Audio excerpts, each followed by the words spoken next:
नमस्कार साथियों, welcome to पहचान क्लासेस। पहचान क्लासेस के यूट्यूब चैनल पर आप सभी का बहुत बहुत स्वागत है। देखिए मित्रों, आज हो गई है राजस्थान करंट के जितने भी इंपॉर्टेंट क्वेश्चन रहेंगे, इंपॉर्टेंट फैक्ट रहेंगे, वो सारे के सारे हम इस क्लास में डिस्कस करने वाले हैं। तो आप जो है इस क्लास को पूरा लास्ट तक जरूर देखना। और जो है पर डे आपको सुबह 7:30 यानी कि 7:30 पर राजस्थान करंट की डेली लाइव क्लास मिलती है। तो पर डे आप इस क्लास को रेगुलर रूप से जो है ज्वाइन करते रहिएगा, ताकि जो है आपके आने वाले हर एक एग्जाम में राजस्थान करंट से संबंधित क्वेश्चन जो है बिल्कुल करेक्ट हो सके। ठीक है, चलिए तो देखिएगा, इस क्लास के अंतर्गत हम डिस्कस करने वाले हैं कहानी संग्रह चौराहे के 3 रास्ते का विमोचन। फिर हम बात करेंगे राजस्थान में सिंचाई परियोजनाओं का विकास, मुख्यमंत्री ने बिजली पानी के लिए स्वीकृति दी, और ग्लोबल वुमेन इंपावरमेंट अवार्ड। फिर है कि जूनियर समर कैंप, और फिर हम बात करेंगे नव विकसित ईआरटी पोर्टल के बारे में। ठीक है ना। तो इस प्रकार से जो है कुछ इंपॉर्टेंट फैक्ट के साथ में, इंपॉर्टेंट क्वेश्चन के साथ में जो है हम डिस्कस कर पाएंगे इस पूरी क्लास के अंतर्गत। तो एक बार जो है इस क्लास को शुरू करने से पहले आप सभी अपने मित्रों को इस क्लास को शेयर जरूर कर लेना, ताकि सबके पास जो है इस क्लास की इंफॉर्मेशन पहुंच सके। ठीक है, चलेगा। और क्लास को लाइक जरूर कर देना। और लास्ट में पूरा वीडियो देखने के बाद में मैं आपसे जो है एक क्वेश्चन पूछूंगा, उस क्वेश्चन में जो है आपको आंसर कमेंट बॉक्स में देना है। ठीक है, चलिए तो देखिएगा, चलिए बात करते हैं। अब जो है हम शुरुआत करते हैं। सबसे पहले हम बात करते हैं यस्टरडे रिवीजन के बारे में, कि कल जो हमने पढ़ा था उसका एक ब्रीफली वन लाइनर जो है मैं रिवीजन लेकर आया हूं साथ में। तो इसको भी आप देख लो पहले, फिर हम शुरुआत करेंगे आज की क्लास के बारे में। ठीक है, चलिए तो देखिएगा, सबसे पहले बात करते हैं यस्टरडे रिवीजन की। तो कल का हमारा रिवीजन होगा कि काली तीर लिफ्ट परियोजना और सिलावट एनीकट का संबंध कौन से जिले से है। तो इनका संबंध जो है धौलपुर जिले से। कौन से जिले से है भाई?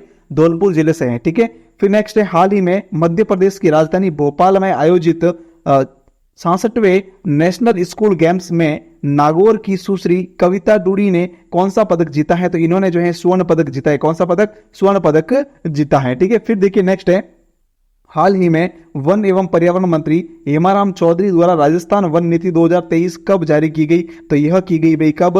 5 जून 2023 को, जो कि विश्व पर्यावरण दिवस था। ये क्या था? विश्व पर्यावरण दिवस के अवसर पर जो है इसे जारी किया गया। ठीक है, चलिए तो नेक्स्ट देखिएगा, नेक्स्ट था हमारा कि हाल ही में प्रदेश में स्वच्छ न्यूक्लियर एनर्जी का इस्तेमाल कर हाइड्रोजन का उत्पादन संयंत्र कहां लगाया जाएगा। तो यह जो है रावतबाड़ा चित्तौड़ में लगाया जाएगा। फिर है विश्व पर्यावरण दिवस 5 जून को राजस्थान पर्यावरण गौरव अवार्ड 2023 से किसे सम्मानित किया गया। तो वह किया गया लक्ष्मण सिंह लापोड़िया और सुडाराम वर्मा को। ठीक है, फिर नेक्स्ट है, विश्व पर्यावरण दिवस 5 जून को किस कंजर्वेशन रिजर्व में नए लेपर्ड सफारी पार्क का शुभारंभ किया गया। तो यह किया गया है खेतड़ी बांसियाल झुंझुनू के अंतर्गत। ठीक है, चलिए अब हम बात करते हैं आज के मोस्ट इंपोर्टेंट क्वेश्चन के बारे में। तो पूरी क्लास जो है लास्ट तक जरूर देखना, और क्लास को शेयर जरूर कर लेना, और अगर आप नए हैं तो चैनल को सब्सक्राइब भी जरूर कर लेना। ठीक है, चलिए देखिएगा, इस क्लास में हम बात करते हैं। फर्स्ट क्वेश्चन दिया हुआ है आज का हमारा राजस्थान करंट से संबंधित। हाल ही में मध्य प्रदेश के भोपाल में आयोजित 66वें नेशनल स्कूल गेम्स में चूरू की सुश्री रितु कुमारी ने शॉर्ट पुट में कौन सा पदक जीता है। देखिए, चूरू की जो है एक सुश्री रितु कुमारी है, जिन्होंने शॉर्ट पुट में इसमें कौन सा पदक जीता है। तो इन्होंने इसमें कांस्य पदक जीता है। कौन सा पदक भाई? कांस्य पदक जीता है। तो यहाँ पे सी ऑप्शन हमारा बिल्कुल करेक्ट रहेगा। फिर देखिए, इसके बारे में कुछ फैक्ट लिखे हुए हैं कि चूरू की सुश्री रितु कुमारी ने शॉर्ट पुट में जीता है कांस्य पदक। कौन सा पदक जीता भाई? कांस्य पदक इन्होंने इसमें जीता है। ठीक है, चलिए नेक्स्ट है, राजस्थान के खिलाड़ी मध्य प्रदेश के भोपाल में 66वें नेशनल स्कूल गेम्स में बेहतरीन प्रदर्शन कर रहे हैं। सुश्री रितु कुमारी ने शॉर्ट पुट स्पर्धा में 13.28 मीटर गोला फेंक कर 19 राज्यों और केंद्र शासित प्रदेशों के 117 खिलाड़ियों के बीच में बेहतर प्रदर्शन किया है। मतलब इन्होंने कांस्य पदक जीता है। किसने शॉर्ट पुट के अंतर्गत कांस्य पदक जीता है? किसने? रितु कुमारी ने, जो कि कहां के संबंधित है? चूरू जिले से संबंधित है। ठीक है, चलिए, और ये प्रतियोगिता कहां पर हो रही है? तो मध्य प्रदेश के भोपाल के अंतर्गत हो रही है। ठीक है ना, याद रखना, काफी इंपोर्टेंट है। नेक्स्ट क्वेश्चन लिखा हुआ है, हाल ही में राजस्थान के किस जिले में जूनियर समर कैंप का आयोजन किया जा रहा है। तो देखिए, जूनियर समर कैंप का आयोजन जो है वह किया जा रहा है कहां पर? जयपुर के अंतर्गत। जयपुर के अंतर्गत जो जवाहर कला केंद्र है, क्या जवाहर कला केंद्र जो है वहां पर इसका आयोजन किया जा रहा है, जिसमें जो है कुछ बच्चे जो है भाग ले रहे हैं और काफी जो है उत्साहित दिखाई दे रहे हैं। ठीक है, तो यहाँ पे ए ऑप्शन जो है हमारा करेक्ट रहेगा, जवाहर कला केंद्र जयपुर। नेक्स्ट क्वेश्चन, इसके फैक्ट देखिएगा कि जयपुर के जवाहर कला केंद्र JKK में संचालित जूनियर समर कैंप में बच्चे विभिन्न विधाएं सीख रहे हैं, बच्चे इसमें जो है भाग ले रहे हैं, ठीक है ना। कुछ बच्चे जो है नृत्य सीख रहे हैं, कुछ सिंगिंग सीख रहे हैं, तो इस प्रकार से जो है अलग अलग कंपटीशन यहाँ पे जो है तैयारी करवाई जा रही है बच्चों को, ठीक है। चलिए नेक्स्ट देखिएगा, क्वेश्चन नंबर 3 लिखा हुआ है, हाल ही में मुख्यमंत्री ने उत्तराना माइक्रो लिफ्ट सिंचाई परियोजना के निर्माण के लिए वित्तीय प्रस्ताव को मंजूरी दी है। यह परियोजना कौन से जिले में स्थित है? काफी अच्छा क्वेश्चन है, ध्यान से देखना। क्वेश्चन लिखा हुआ है कि हाल ही में मुख्यमंत्री ने उत्तराना माइक्रो लिफ्ट सिंचाई परियोजना के लिए विकास कार्य के लिए वित्तीय प्रस्ताव को मंजूरी दी है। तो याद रखना यह परियोजना जो है वो राजस्थान के कौन से जिले में है? तो यह है राजस्थान के बूंदी जिले के अंतर्गत। तो यहाँ पे ये ऑप्शन हमारा बिल्कुल करेक्ट रहेगा। चलिए देखिए फैक्ट इसके बारे में कि झालावाड़, बांसवाड़ा और बूंदी की सिंचाई परियोजनाओं का विकास हो रहा है। इसके बारे में देखिएगा, राजस्थान सरकार प्रदेश में सिंचाई तंत्र, प्रदेश के अंतर्गत जो है ये सिंचाई लिखा हुआ है, ठीक है, सिंचाई तंत्र को सुदृढ़ करने के लिए निरंतर विकास कार्य कर रही है। श्री अशोक गहलोत ने, मुख्यमंत्री श्री अशोक गहलोत ने इस क्रम में जल संसाधन विभाग से संबंधित 5 विकास कार्य हेतु 156.13 करोड़ रुपए की वित्तीय स्वीकृति दी है। कितनी? 156.13 करोड़ रुपए की स्वीकृति दी है, ठीक है। चलिए और देखिए इसके बारे में कि स्वीकृत राशि से झालावाड़ जिले में राजागढ़, झालावाड़ के अंदर देखिए, एक तो झालावाड़ के अंतर्गत झालावाड़ में कौन सा स्थान है? तो वह है राजगढ़ मध्यम सिंचाई परियोजना। एक तो झालावाड़ के अंतर्गत है भाई कौन सी? राजगढ़ मध्यम सिंचाई परियोजना, और जहां पर फव्वारा पद्धति से विकास कार्य किया जा रहा है, ठीक है। फिर नेक्स्ट है कि गुगवा लघु सिंचाई परियोजना, कौन सी? गुगवा लघु सिंचाई परियोजना, ये भी झालावाड़ के अंतर्गत है, इसके लिए भी निर्माण कार्य किया जा रहा है। और इसके अलावा गागरीन सिंचाई परियोजना, ये भी झालावाड़ के अंतर्गत है। टोटल जो है कितनी, देखिए कितनी जो है स्वीकृत की है इन्होंने? 5 विकास कार्य। कितने? 5 विकास कार्य करने के लिए कहा गया है, जिसमें झालावाड़ के अंतर्गत 3 है। कितनी है? झालावाड़ में 3 है। कौन कौन सी? देखो ध्यान से, एक तो है राजगढ़ मध्यम सिंचाई परियोजना, दूसरी है गुगवा लघु सिंचाई परियोजना, और तीसरी है गागरीन सिंचाई परियोजना, ठीक है। तो ये 3 परियोजना कहां पर है जिसका विकास कार्य किया जा रहा है? तो झालावाड़ के अंतर्गत है, ठीक है, सिंचाई परियोजना है ये। नेक्स्ट है बूंदी जिले के अंतर्गत उत्तराना माइक्रो लिस्ट सिंचाई परियोजना कहां पर है? उत्तराना माइक्रो लिस्ट सिंचाई परियोजना कहां पर है? ये बूंदी के अंतर्गत है, इसमें भी निर्माण कार्य करवाया जा रहा है। फिर बांसवाड़ा के अंतर्गत जो है कुपड़ा गांव के अंतर्गत जो है अनास नदी पर एक एनीकट बनाया जाएगा। ये जो है विकास कार्य किए जाएंगे, जिसके लिए 156.13 करोड़ रुपए की वित्तीय मंजूरी प्रदान की गई है, ठीक है। चलिए फिर देखिएगा, मुख्यमंत्री ने राज्य बजट 2023-24 में इस संबंध में घोषणा की थी। इस संबंध में घोषणा कब की थी मुख्यमंत्री ने? तो वह की थी 22-23 जो 23-24 का बजट था उसके अंतर्गत इसमें घोषणा की गई थी, ठीक है। चलो फिर देखिए नेक्स्ट लिखा हुआ है, नेक्स्ट क्वेश्चन नंबर 4 लिखा हुआ है, हाल ही में मुख्यमंत्री ने जलदाय विभाग के कितने कार्यालय खोलने की स्वीकृति दी है? जलदाय विभाग के कितने कार्यालय खोलने की स्वीकृति दी है? तो यह जो है टोटल राजस्थान में 6 कार्यालय यानी कि 6 कार्यालय खोलने की स्वीकृति दी है। तो यहाँ पे बी ऑप्शन इसका हमारा करेक्ट रहेगा। चलिए देखिए बाकी इसके बारे में और फैक्ट क्या लिखे हुए इसके बारे में कि मुख्यमंत्री ने बिजली पानी के लिए स्वीकृति दी, मतलब कि पानी के लिए अलग से, बिजली के लिए अलग से जो है स्वीकृति प्रदान की। देखो क्या है इसमें फैक्ट, मुख्यमंत्री श्री अशोक गहलोत ने जल स्वास्थ्य अभियंत्रिकी यानी कि जलदाय विभाग के 6 नए कार्यालय खोलने एवं इन कार्यालयों के संचालन के लिए 52 नए पदों के सृजन की स्वीकृति दी है, ठीक है। फिर है कि प्रस्ताव के अनुसार नागौर जिले के अंतर्गत कुचामन में वृत्त यानी कि अधीक्षण अभियंता और जायल में खंड अधिशासी अभियंता, डेह में उपखंड सहायक अभियंता और कार्यालय खोले जाएंगे। मतलब कि याद रखना नागौर के अंतर्गत जो है एक तो कुचामन, फिर जायल और फिर डेह, इन तीनों स्थानों पर जो है ये कार्यालय खोले जाएंगे, ठीक है। तो 3 तो हो गए नागौर के अंतर्गत। फिर नेक्स्ट देखो इसमें सीकर जिले में खंडेला तहसील के अंतर्गत जो अधिशासी अभियंता है वहां पर, और अजमेर जिले में सावर के अंतर्गत, और अलवर के भिवाड़ी में जो है उपखंड कार्यालय खोले जाएंगे। तो इस प्रकार से देखो 3 तो है अकेले नागौर के अंतर्गत, ठीक है, और इसके अलावा एक है सीकर में, फिर एक है अजमेर में, और फिर एक है अलवर के अंतर्गत। तो ये हो गए टोटल 6 कार्यालय हो गए, ठीक है ना। तो ये 6 कार्यालय खोलने के प्रस्ताव को मंजूरी दी है। फिर नेक्स्ट देखो, और मुख्यमंत्री ने राज्य बजट वर्ष 2023-24 में बेहतर जल व्यवस्था के लिए जलदाय विभाग के सुदृढ़ीकरण की घोषणा की थी। ये कब की गई थी घोषणा? तो याद रखना बजट वर्ष 2023 के अंतर्गत 23-24 में जो है इसकी घोषणा की गई थी, ठीक है। फिर नेक्स्ट लिखा हुआ है, मुख्यमंत्री ने जोधपुर विद्युत वितरण कंपनी डिस्कॉम के क्षेत्र में 1,15,383 अविद्युतीकृत घरों को RDSS योजना, कौन सी? याद रखना योजना का नाम RDSS योजना के तहत विद्युतीकृत करने के लिए स्वीकृति प्रदान की है, ठीक है ना। ये घर सौभाग्य योजना की समाप्ति के उपरांत विद्युतीकरण से वंचित रहे थे, ठीक है। तो क्वेश्चन देखो यहाँ से ऐसे बन सकता है, इस पॉइंट से क्वेश्चन कैसे बनेगा, इस पॉइंट से जो है क्वेश्चन बनने के चांसेस देखना ध्यान से, कैसे बन सकता है इससे क्वेश्चन। तो ये बनेगा कि सौभाग्य योजना की समाप्ति के उपरांत जो घर, या फिर हाँ जो घर जो है अविद्युतीकृत रह गए हैं वो किस योजना के तहत जो है वापस उन्हें विद्युतीकृत किया जाएगा, तो वह किया जाएगा भाई RDSS योजना के तहत। ठीक है, तो ये पॉइंट याद रखना, काफी इंपॉर्टेंट है। नेक्स्ट देखो क्वेश्चन नंबर 5 लिखा हुआ है, हाल ही में मीरा श्रीवास्तव को ग्लोबल वीमेन एम्पावरमेंट अवार्ड से सम्मानित किया गया है। इनका संबंध राजस्थान के कौन से जिले से है, तो इनका संबंध है भाई राजस्थान के बीकानेर जिले से, तो यहाँ पे बी ऑप्शन इसका हमारा करेक्ट रहेगा। देखिए फैक्ट इसके बारे में कि ग्लोबल वीमेन एम्पावरमेंट अवार्ड से बीकानेर की बेटी हुई सम्मानित, तो कौन है, बीकानेर की जानी मानी प्राणी शास्त्री, कौन है, प्राणी शास्त्री है डॉक्टर मीरा श्रीवास्तव, जिनको ग्लोबल वीमेन एम्पावरमेंट अवार्ड से सम्मानित किया गया है।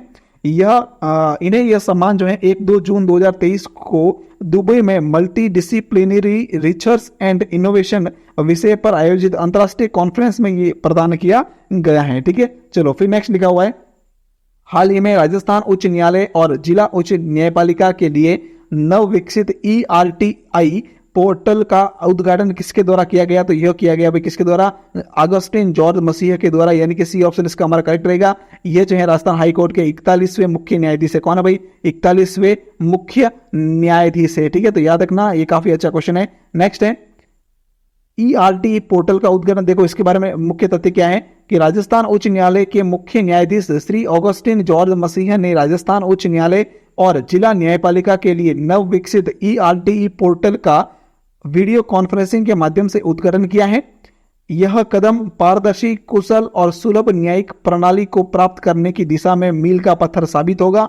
फिर है कि ऑगस्टिन जॉर्ज मसीह जो है वो राजस्थान के 41वें मुख्य न्यायाधीश है, काफी अच्छा पॉइंट है, ये पॉइंट मोस्ट इंपोर्टेंट है, याद रखना कि ऑगस्टिन जॉर्ज मसीह जो है वह राजस्थान के 41वें मुख्य न्यायाधीश है। तो ये पॉइंट 100% याद रखना कि राजस्थान के मुख्य न्यायाधीश, राजस्थान हाईकोर्ट के 41वें मुख्य न्यायाधीश किसे बनाया गया है, तो वह बनाया गया है किसे, जॉर्ज अगस्टिन, ये अगस्टिन जॉर्ज मसीह को। ठीक है, तो ये पॉइंट याद रखना, मोस्ट इंपोर्टेंट है। ठीक है, चलिए नेक्स्ट है, डॉक्टर विनोद सोमानी हंस के नव प्रकाशित कहानी संग्रह चौराहे के 3 रास्ते का विमोचन किसके द्वारा किया गया है। क्वेश्चन है जो ये डॉक्टर विनोद सोमानी हंस है, इनके द्वारा जो नई कहानी संग्रह का प्रकाशन किया गया, तो ये कहानी संग्रह इनकी है, तो इसका नाम है चौराहे के 3 रास्ते। इसका विमोचन जो है वो किसके द्वारा किया गया, तो विमोचन किया गया डॉक्टर भारती दीक्षित के द्वारा। किसके द्वारा, डॉक्टर भारती दीक्षित के द्वारा। यहाँ पे ए ऑप्शन इसका हमारा करेक्ट रहेगा। ये भारती दीक्षित जो है वो क्या है, अजमेर जिले के कलेक्टर हैं भारती दीक्षित। ठीक है ना, इन्होंने हिंदी एवं राजस्थानी भाषा के नामचीन वयोवृद्ध साहित्यकार डॉक्टर विनोद सोमानी हंस के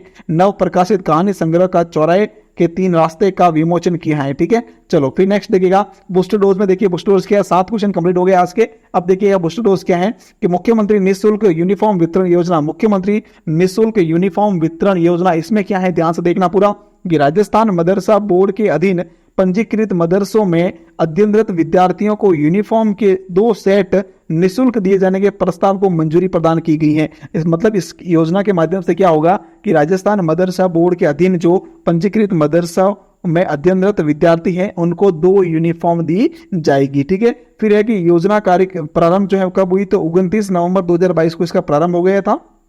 फिर है इसके पात्रता क्या है, तो राजकीय विद्यालय में कक्षा 1 से 8 तक अध्ययनरत छात्र छात्राएं जो है इसके अंतर्गत इसके लिए पात्र होंगे। फिर नेक्स्ट है विभाग कौन सा है, तो स्कूल शिक्षा विभाग है। ठीक है, संबंधित विभाग कौन सा है, तो स्कूल शिक्षा विभाग है। फिर नेक्स्ट है बजट लगभग 560 करोड़ रुपए का बजट है, जो कि 2023-24 के अनुसार ये डिसाइड किया गया है। ठीक है, बजट के अनुसार।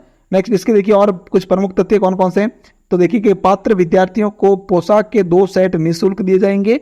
सिलाई के लिए प्रति विद्यार्थी 200 रुपए बैंक खाते में ट्रांसफर कर लिए जाएंगे। फिर है कि छात्रों को हल्के नीले रंग की शर्ट और गहरे भूरे रंग की पैंट का कपड़ा दिया जाएगा, और छात्राओं को हल्के नीले रंग का कुर्ता या शर्ट तथा गहरे भूरे रंग का सलवार या स्कर्ट एवं गहरे भूरे रंग का दुपट्टा दिया जाएगा। ठीक है, तो ये इसमें पैटर्न होगा, और इस पैटर्न के माध्यम से जो है इन्हें ये सारे जो है 2-2 सेट दिए जाएंगे। ठीक है, चलो नेक्स्ट देखिएगा। अब देखिए answer of the last question, कल का जो लास्ट क्वेश्चन था उसका क्या आंसर है, ध्यान से देखना कि राजस्थान के किस जिला अस्पताल को मुस्कान कार्यक्रम के तहत राष्ट्रीय स्तर पर गुणवत्ता प्रमाण पत्र दिया गया। तो याद रखना मुस्कान कार्यक्रम के तहत राजस्थान के जिला अस्पताल जैसे डूंगरपुर जिला अस्पताल को जो है यह गुणवत्ता प्रमाण पत्र मिला है, तो सी ऑप्शन इसका करेक्ट रहेगा। फिर देखिए क्वेश्चन फॉर यू, आपके लिए क्वेश्चन है, इसका आंसर जो है आपको कमेंट बॉक्स में देना है। ठीक है, चलिए तो देखिएगा क्या है क्वेश्चन, काली तीर लिफ्ट परियोजना और सिलावट एनीकट का संबंध कौन से जिले से है, करौली, धौलपुर, डूंगरपुर या प्रतापगढ़। इसका आंसर आपको कमेंट बॉक्स में देना है। ठीक है, चलो अब देखिए बात करते हैं राजस्थान करंट रिवीजन डोज के बारे में। इस रिवीजन डोज का मतलब है ये है कि आपने जनवरी से लेकर मई मंथ तक जो कुछ भी पढ़ा है उसका रिवीजन हम इस वीडियो पर एक वीडियो के अंतर्गत जो है करते जाएंगे वन लाइनर के रूप में, ठीक है ना, ताकि आप जो है पिछला पढ़ा हुआ करंट बिल्कुल भूल नहीं पाओ, ठीक है। चलिए, तो इसमें देखिए क्या है कि हाल ही में भारतीय सेना की सप्त शक्ति कमान की ओर से राजस्थान और पंजाब की पश्चिमी सीमा पर कौन सा युद्धाभ्यास किया गया, तो वह किया गया भाई सुदर्शन शक्ति 2023, ठीक है। फिर है कि हाल ही में किस जिले में राष्ट्रीय स्तर कला महोत्सव का शुभारंभ किया गया, तो वह किया गया उदयपुर के अंतर्गत।